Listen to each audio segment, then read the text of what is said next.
and increase the quality of life, you know, by applying the principles that we learn, you know, in class. Right. And so another vehicle, another avenue, you know, I'm really excited, man. And we've just been really coaching and consulting, you know, helping people achieve their goals in record time through building a team.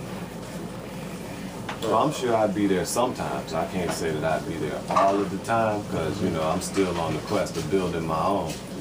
You know, I'm on that path too, and it's a lot I gotta handle within this next year. That's exactly what we would be doing. We would be actually helping you build your team. Okay. That's what we do with all of them. Okay, well, exactly. So it's a win-win. Exactly. It's with just being you helping somebody else. Right. You know, without us, you know, we all need help too. We all got to pay ourselves first, educate ourselves first, and then help everybody we know. Exactly. In that order. Exactly. But at the same time, we got to keep our balls rolling. Right. You know what I mean? You get a coaching consultant. What happens, because once you get into doing your own business, when you look at all of the superstars, you know, they've got that coaching consultant who's going to help them, you know, go beyond their perceived limitations, just to continuously break barriers. Right. You know, because like you say, when it comes into business development or entrepreneurship, there's a lot involved, detail-wise, with planning, scheduling. But the good thing is that you got a whole globe. So when you have something good, if you want to, you know, share it with the world, we want to help ensure that that's what you do. You know, that you successfully own the operation. This is where I am with that. There's one thing I've been focusing on very strong, and it's for a reason. The commerce game. Now, since I've been studying, I look at commerce totally different. You know, a lot of us are running around hustling, trying to make money, when, you know, there's a flip side to it. And what I've been studying is flip side. I can tell you, I've been a hustler for a long time. I know thousands of ways to make money. But what I've been focusing on the past couple years is how to make money like they do. And that's out of thin air.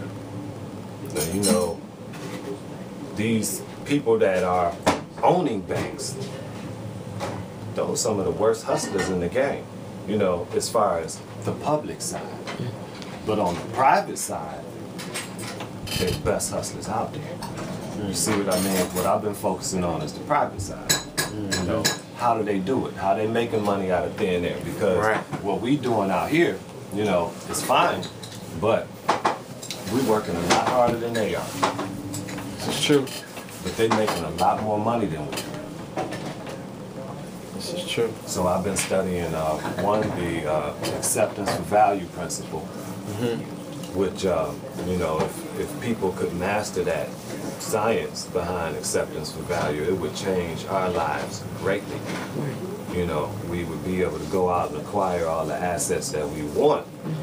Definitely. And they'd be paid for the right way as opposed to the wrong way, because I'm not sure. I'm sure you've got some idea on it, but the way people are working in the public sector, they're, you know, by way of the red tape and the paperwork, they're responsible for the national debt.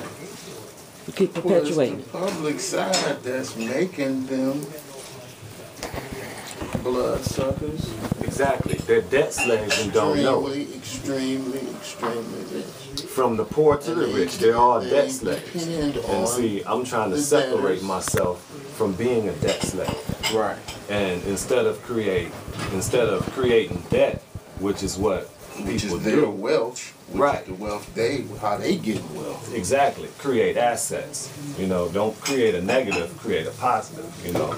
Right. The dollars that we passing around, all they are is debt instruments. They represent a debt. True. And passing them between each other, we passing debt. Perpetuate. So how do we reposition ourselves? Because I did hear you as you've been, you know, studying it. Right. Well, so we know that currency, you know, it's a lot of movement, it's waves going on, you know, it's a lot of energy.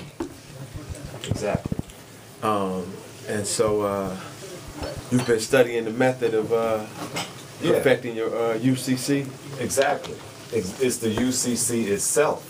You know, it's more than just forms. You know, it's the knowledge through the UCC, because that's how we'll be able to structure ourselves as a self-sustaining entity like they have. You know, they have these big corporations out there that can't go broke because they're operating in commerce on the private side. You know, and we sitting back wondering, how is it that these companies pop up and they're taking over these other companies? You know, these other companies fade out from existence. You don't see or hear from them anymore. And you got these companies like Enron that pop up out of nowhere, go up to the top, and jump out so quick. Climb out. Exactly. And then these people know the law. They knew that they was going to get caught, and they knew that they was going to get in trouble. They knew somebody had to take the downfall. But what did they get? What they get? A year. Slap on the wrist. They got a year in prison. Now, how many of us wouldn't do a year in prison for $30-40 billion? Well, just looking at Madoff. That's the thing. If you're saying there's some debt slaves, that means we've got them people in prison. Because if you're in any form of debt, you're in prison. That's right. That's right. Whether you're behind the wall or whether you're walking free on the street. Right. If you're a debt slave, you're in prison. You are in prison. That's the breakthrough I'm trying to make. Making these breakthroughs. I mean? Because we don't need to go to work and even focus. Now, you know, when we building our own business, that's another level.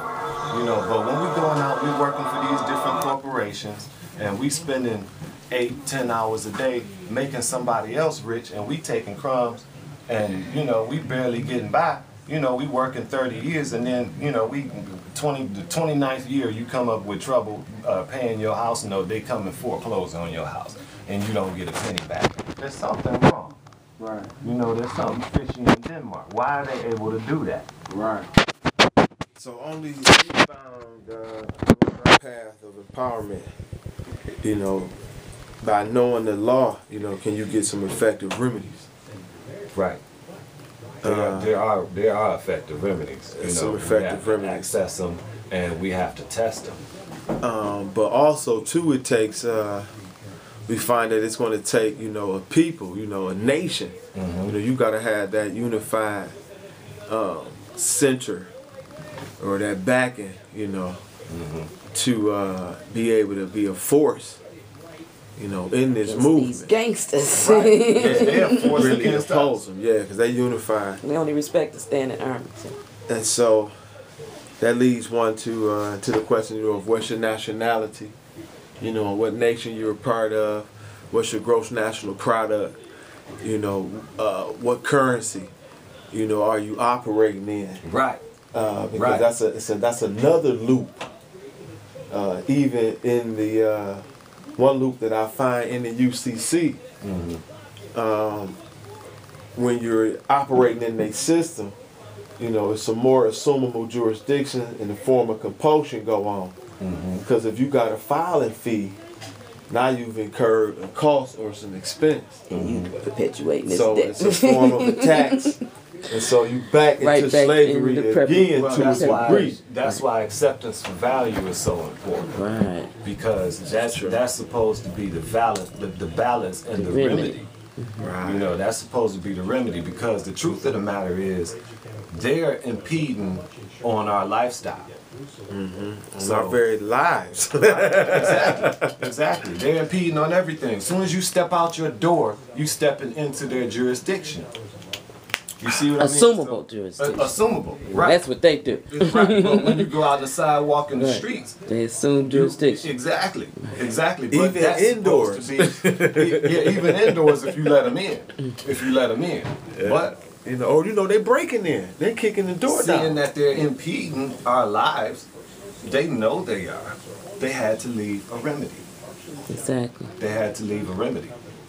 And So it's up to us. It's definitely up to us to study the law to show ourselves approved. But more importantly, we've been working